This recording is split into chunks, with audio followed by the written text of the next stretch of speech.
Hello everyone, welcome to get more info YouTube channel.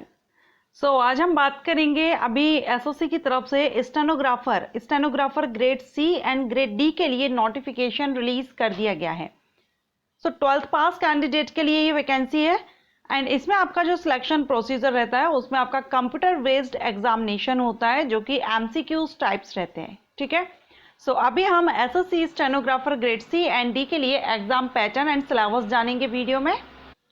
अगर आप SSC stenographer post के लिए अप्लाई कर रहे हैं तो इस वीडियो को एंड तक देखिएगा। आपको एग्जाम पैटर्न, नेगेटिव मार्किंग है या नहीं, कितना है, लैंग्वेजेस, ये सारी इंफॉर्मेशन दी जाएगी एंड सिलेबस के बारे में जानेंगे। वीडियो एंड तक देखिएगा। वीडियो अगर आपको अच्छा लगे, पसंद आए तो वीडियो को लाइक एंड शेयर कीजिएगा। चलिए स्टार्ट करते हैं।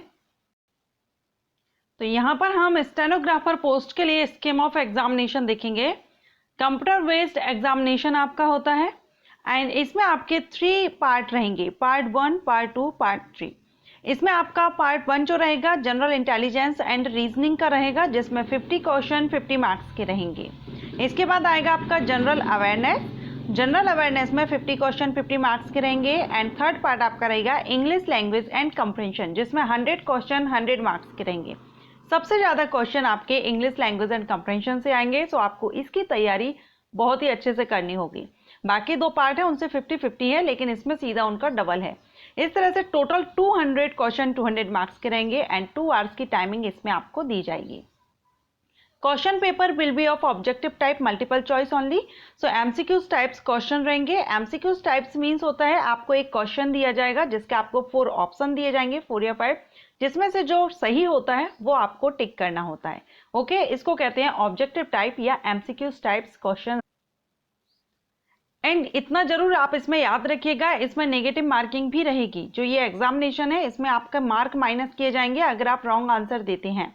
रॉन्ग आंसर अगर आप देते हैं तो 1/3 मार्क माइनस किया जाएगा एक रॉन्ग आंसर होने पर। अगर आप अटेम्प्ट नहीं करते, जैसे आपको किसी क्वेश्चन का आंसर नहीं आ रहा है, आप उसको अटेम्प्ट नहीं करते हैं, तो आपका मार्क माइनस नहीं होगा।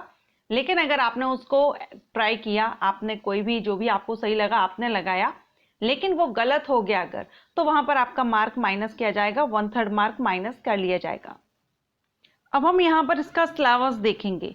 तो जो कंप्यूटर बेस्ड एग्जामिनेशन आपका, ये सिर्फ एक ही एग्जामिनेशन होगा। इसके बाद आपका होगा शॉर्ट हैंड, जो स्किल टेस्ट है वो रहेगा। ठीक है, तो इस एग्जामिनेशन में आपका सिलेबस जो रहेगा, सबसे पहले पार्ट 1 जो कि आपका जनरल इंटेलिजेंस एंड रीजनिंग का है, जिसमें आपके 50 क्वेश्चन किए जाएंगे। ठीक है, इससे आपके 50 क्वेश्चन आएंगे 50 मार्क्स के। तो इसमें आपको वर्बल एंड नॉन वर्बल सभी टाइप के, दोनों ही टाइप के क्वेश्चंस इसमें किए जाएंगे। और जैसा कि आप जानते ही हैं, जितनी भी वैकेंसीज आती हैं उन सभी में वर्बल नॉन वर्बल टाइप के question general intelligence and reasoning से किए जाते हैं। ऐसे ही इसमें भी किए जाएंगे। The test will include question on similarities, differences, space, visualisation, problem solving, analysis, judgement, decision making, visual memory, relationship concepts, observation, arithmetical reasoning, verbal and figural classification, arithmetical number series, non verbal series, ये आपके question आएंगे general intelligence and reasoning. इनका level जो रहेगा वो आपका 12th level का रहेगा। ठीक है, इसके बाद जो नेक्स्ट है पार्ट, वो है जनरल अवेयरनेस का।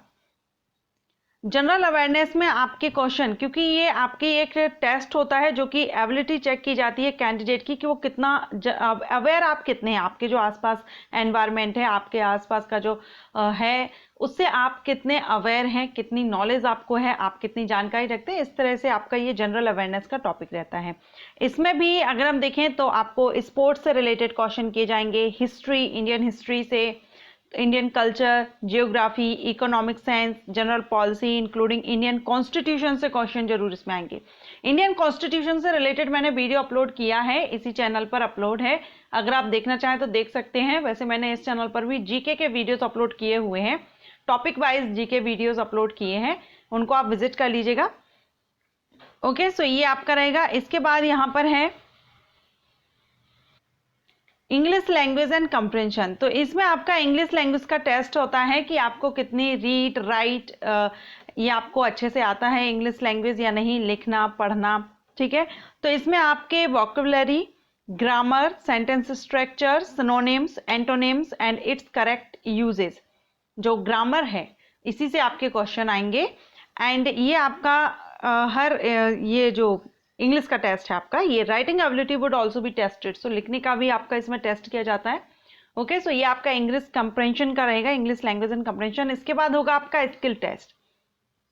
जो स्किल टेस्ट होगा, the candidate who are shortlisted in the computer based examination, computer based examination में जो भी कैंडिडेट शॉर्ट लिस्टेड किए जाएंगे उनको स्किल टेस्ट के लिए बुलाया जाएगा, कॉल किया जाएगा, जो कि स्टेनोग्राफी का रहेगा। The candidate will be given 1 dictation for 10 minute in English, एक आपको डिक्टेशन दी जाएगी जो कि आपको 10 मिनट के लिए इंग्लिश में या फिर हिंदी में, हिंदी या इंग्लिश दोनों में से जो भी आप करना चाहें, जो भी आपने सीखी हो वो आप कर सकते हैं। स्पीड यहाँ पर ग्रेड के हिसाब से दी गई है। अगर आप स्टेनोग्राफर ग्रेड सी के लिए करते हैं तो सी के लिए आपको 100 वर्ड पर मिनट की स्पीड से होना चाहिए, WPM। एंड अगर आप ग्रेड डी के लिए अप्लाई कर रहे हैं तो फिर आपकी स्पीड होनी चाहिए 80 वर्ड पर मिनट। ठीक है, ये स्पीड आपकी ग्रेड के हिसाब से रहेगी। जैसे कि यहाँ पर आप पोस्ट देखेंगे, स्टेनोग्राफर ग्रेड डी।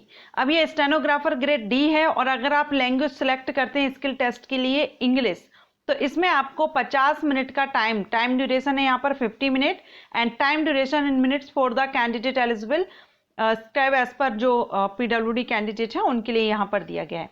आप यहाँ जो जनरल कैंडिडेट हैं, जो PWD कैटेगरी को बिलोंग नहीं करते हैं, विजुअलिटी वगैरह जो है उस हिसाब से यहाँ पर पैरा में दिया गया है। आप ये पैरा चेकआउट कर लीजिएगा, कहीं आप उससे तो बिलोंग नहीं कर रहे हैं, उस हिसाब से यहाँ पर आपको टाइमिंग मिल जाएगी।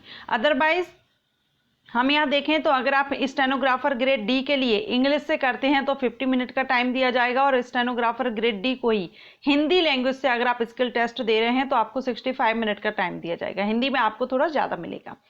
वहीं ग्रेड सी के लिए कर रहे हैं तो इंग्लिश में 40 मिनट दिए जाएंगे, और सी के लिए कर रहे हैं हिंदी में तो 55 मिनट दिए जाएंगे। सो ये आपकी लैंग्वेज के हिसाब से आपको टाइम दिया जाएगा। अब देखिए, अगर आपने स्टेनोग्राफी का जो टेस्ट है वो आपने हिंदी में दे दिया, ठीक है, आपको हिंदी आती है, आपने हिंदी में टेस्ट दे दिया, लेकिन candidate who opt to take the stenography test in Hindi will be required to learn English stenography and vice versa after their appointment. आपका अपॉइंटमेंट हो गया, सिलेक्शन हो गया, क्योंकि यहाँ पर दोनों लैंग्वेजेस रखी गई हैं, हिंदी या इंग्लिश। अब अगर आपने हिंदी में किया है तो आप सेलेक्ट भी हो जाते हैं, आपने सब कुछ अच्छे से क्लियर किया है, सारे एग्जाम वगैरह आप सारी स्टेजेस को क्लियर करके अपॉइंटमेंट आपको मिलती है। तो अपॉइंटमेंट के बाद अब आपको इंग्लिश स्टेनोग्राफी भी सीखनी होगी। Okay, and following which their provision may not be clear. जब तक आप नहीं सीखेंगे तब तक आपका, क्योंकि जो परमानेंट भर्ती रहती है उसमें पहले प्रोविजन पीरियड रहता है, अगर आप नहीं सीखेंगे तो आपका जो प्रोविजन पीरियड है वो क्लियर नहीं किया जाएगा। ओके, सो ये जरूरी रहेगा। अभी आप हिंदी में दे सकते हैं, लेकिन हिंदी को करने के बाद, आप पूरा हिंदी से देने के बाद भी पास आउट होते हैं, अपॉइंटमेंट आपको मिलते हैं, उसके बाद आपको इंग्लिश स्टेनोग्राफी सीखनी होगी। Candidates have to work as English Hindi stenographer as per the functional requirement of user office irrespective of the medium of skill test of candidate during the examination. ठीक है, सो ये रहेगा। And the skill test will be held at the, आपका जो regional office रहेगा वहां पर आपका जो आप सेंटर हैं, जिस जोन से आप बिलोंग करते हैं उस जोन का जो रीजनल ऑफिस है वहां पर आपका ये स्किल टेस्ट रहेगा। सो ये है आपका stenographer, SSC stenographer grade C and D का selection procedure, exam pattern, syllabus and skill test के बारे में मैंने आपको सारी इंफॉर्मेशन दी है। आई होप आपको ये वीडियो पसंद आया हो, हेल्पफुल रहा हो। वीडियो हेल्पफुल रहा हो तो वीडियो को लाइक एंड शेयर कीजिएगा। Thank you.